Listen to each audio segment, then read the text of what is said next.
अजमेर जिले के बोराड़ा थाना क्षेत्र के श्रीरामपुरा गांव में स्थित एक फार्म हाउस पर हुए पूर्व सरपंच परिवार के रूह कंपा देने वाले चौहरे हत्याकांड में पुलिसिया तफ्तीश जैसे जैसे आगे बढ़ रही है, वैसे वैसे कानूनी कार्रवाई और अनुसंधान में नए मोड़ सामने आ रहे हैं। इस जघन्य और बर्बर सामूहिक हत्याकांड के आरोप में गिरफ्तार की गई मृतक पूर्व सरपंच राम सिंह की पहली पत्नी सुनीता और बेटी सरिता की 2 दिन की पुलिस रिमांड अवधि पूरी होने पर बोराड़ा थाना पुलिस ने दोनों महिला आरोपियों को रविवार को अवकाशकालीन मजिस्ट्रेट के समक्ष अदालत में पेश किया।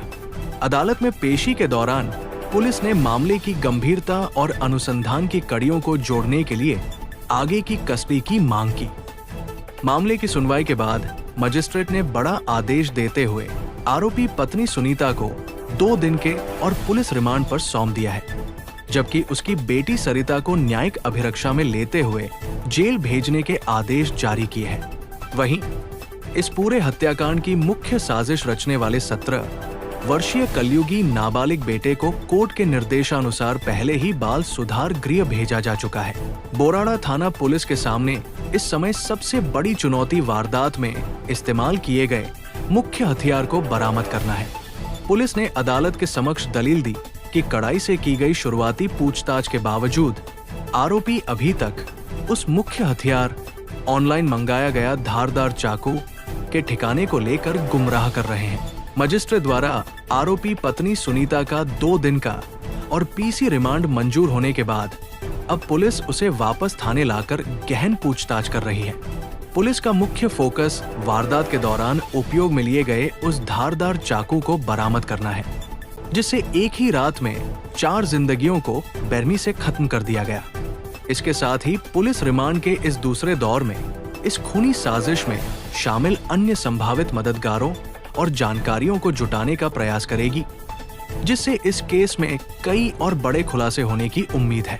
पुलिस अनुसंधान और आरोपियों से अलग अलग कमरों में बिठाकर की गई पूछताछ में जो सबसे चौंकाने वाला सच सामने आया है, वो ये है कि पिता की हत्या करने की सनक और नफरत नाबालिग बेटे के सिर पर इस कदर हावी हो चुकी थी कि वो किसी भी हद तक जाने को तैयार था। पुलिस सूत्रों के मुताबिक वारदात को अंजाम देने से पहले नाबालिग आरोपी अपने पिता राम सिंह को हमेशा के लिए रास्ते से हटाने के लिए एक स्थानीय गैंगस्टर और कुछ बदमाशों से भी संपर्क साध चुका था। वो पिता की मोटी सुपारी देकर शूटरों से उनका कत्ल करवाना चाहता था, लेकिन पैसों के तालमेल या सही शूटर न मिल पाने के कारण जब गैंगस्टर वाली योजना पूरी तरह फेल हो गई, तो कलयुगी बेटे ने खुद ही इस खौफनाक मर्डर मिस्ट्री का फुल प्रूफ प्लान तैयार कर डाला। इसके लिए उसने महीनों तक इंटरनेट पर हिंसक गेम्स और क्राइम थ्रिलर वेब सीरीज देखी और करीब 5 महीने पहले ही ऑनलाइन एक कस्टमाइज्ड धारदार चाकू ऑर्डर करके मंगा लिया और सही मौके का इंतजार करने लगा। रिश्तों के इस रक्तरंजित अंत के पीछे लंबे समय से घर के भीतर सुलग रही घरेलू हिंसा, प्रताड़ना और नफरत की एक लंबी कहानी है। पुलिस जांच के अनुसार मृतक पूर्व सरपंच राम सिंह चौधरी अपनी पहली पत्नी सुनीता को बुरी तरह प्रताड़ित करता था। वो आए दिन मामूली बातों पर सुनीता के साथ गाली गलौज करता और उसे कमरे में बंद करके बेदम होने तक लाठी डंडों व लात घूंसों से पीटता था। मां के ऊपर होने वाले इस रोज रोज के जुल्म, चीख पुकार और बर्बरता को देख देख कर दोनों बच्चे अंदर ही अंदर बुरी तरह टूट चुके थे और उनके दिलों में अपने ही पिता के प्रति नफरत का एक ज्वालामुखी सुलग रहा था।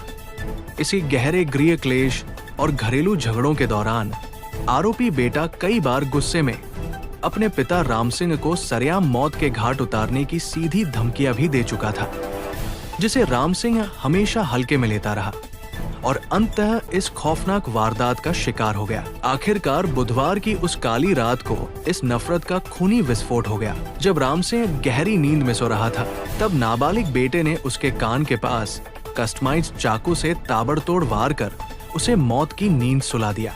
इसके बाद जब चीख पुकार सुनकर राम सिंह की दूसरी पत्नी सुरज्ञान, बुजुर्ग मपूसी देवी और घर का हिसाब किताब देखने आई भांजी महिमा जागी, तो पकड़े जाने के डर से पहली पत्नी सुनीता, बेटी सरिता और नाबालिग बेटे ने मिलकर साक्ष्य मिटाने की नीयत से एक एक कर चारों को बेरमी से मौत के घाट उतार दिया।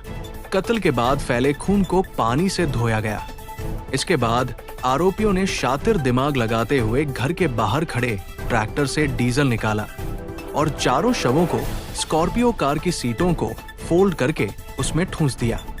फार्म हाउस से करीब 500 मीटर दूर ले जाकर गाड़ी को डीजल छिड़ककर आग के हवाले कर दिया गया ताकि दुनिया को लगे कि ये एक दर्दनाक सड़क दुर्घटना थी। लेकिन फॉरेंसिक साइंस लेबोरेटरी की टीम और दीवारों पर रह गए खून के छींटों ने इस पूरे ड्रामे का पर्दाफाश कर दिया।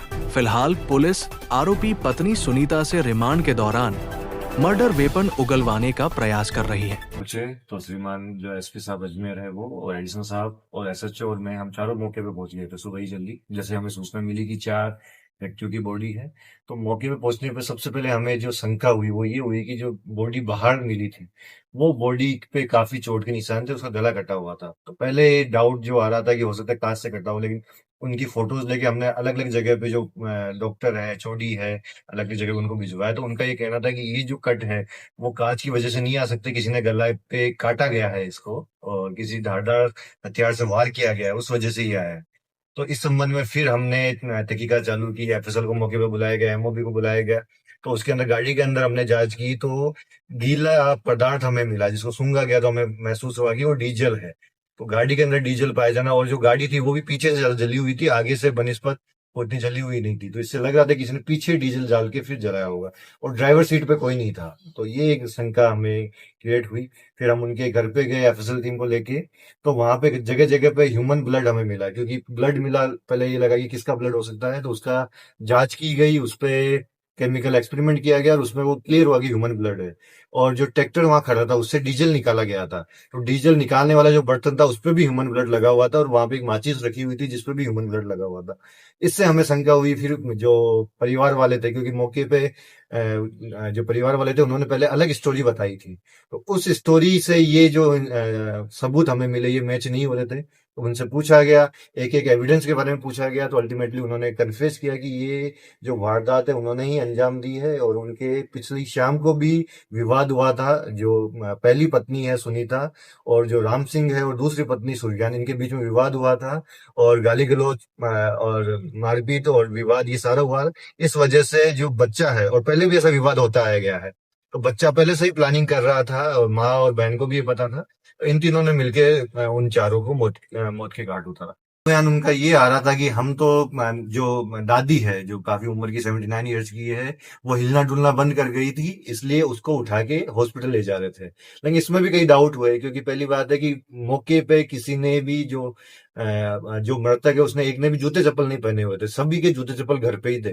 तो इसने भी एक डाउट क्रिएट किया कि ऐसा पॉसिबल नहीं है कि कोई भी घर से निकलेगा इस गर्मी में बिना जूते चप्पल के निकल सकता है। तो इस वजह से भी हमें शक हुआ कि इनकी स्टोरी गलत है। बाद में खून के बारे में पूछा तो वो जवाब नहीं दे पाए कि खून कैसे आया। उसकी जो सुरज्ञान की चोट लगी उसके बारे में पूछा, वो जवाब नहीं दे पाए। तीनों से फिर अलग अलग मनोवैज्ञानिक तरीके से पूछताछ की, तो तीनों ने फिर अल्टीमेटली कन्फेस किया, और वो तीनों का मैच हुआ कन्फेशन, जिससे क्लियर हुआ कि ये मर्डर ही था। बिल्कुल, इसका जो प्लानिंग थी काफी टाइम से चल रही थी, काफी टाइम से सोच रहा था अपने पिता का मर्डर करने का और अपनी सौतेली माँ का मर्डर करने का, लेकिन इसको मौका नहीं मिल रहा था। फिर वो विवाद हुआ, विवाद ने ऐसा रूप लिया कि ये सो भी नहीं पाया पूरी रात। इसके दिमाग में वही चलता रहा कि मैं कैसे इस पिता के चंगुल से आजाद हूँ और कैसे मैं अपनी माता के साथ में जो उसका बदला लूं। और सुबह होते होते जब वो सो चुके थे, उसके बाद इसके दिमाग में जो चीज थी उसको उसने वहां पे जाके उसकी हत्या की, और फिर जब बाकी बचाव में आए उनकी भी इसने साथ में हत्या कर दी। वजह क्या रही सर? वजह यही था कि जो अपनी माँ के साथ में उसने होता हुआ देखा, तो ये माँ, बेटी और बेटा पहले से ही सोचते थे कि हम इसके चंगुल से बाहर कैसे निकले। तो जब इनको मौका मिला और जब हद पार हो गई और उनको लगा कि अब तो हमें कुछ करना ही पड़ेगा, तो ये तीनों ने मिलकर फिर अल्टीमेटली सोचा कि आज रात को हम कुछ ना कुछ करके इनको खत्म करते हैं, और हम इन जो हमारे साथ में गाली गलौज मारपीट हो रहे, इससे हम आजाद होते हैं।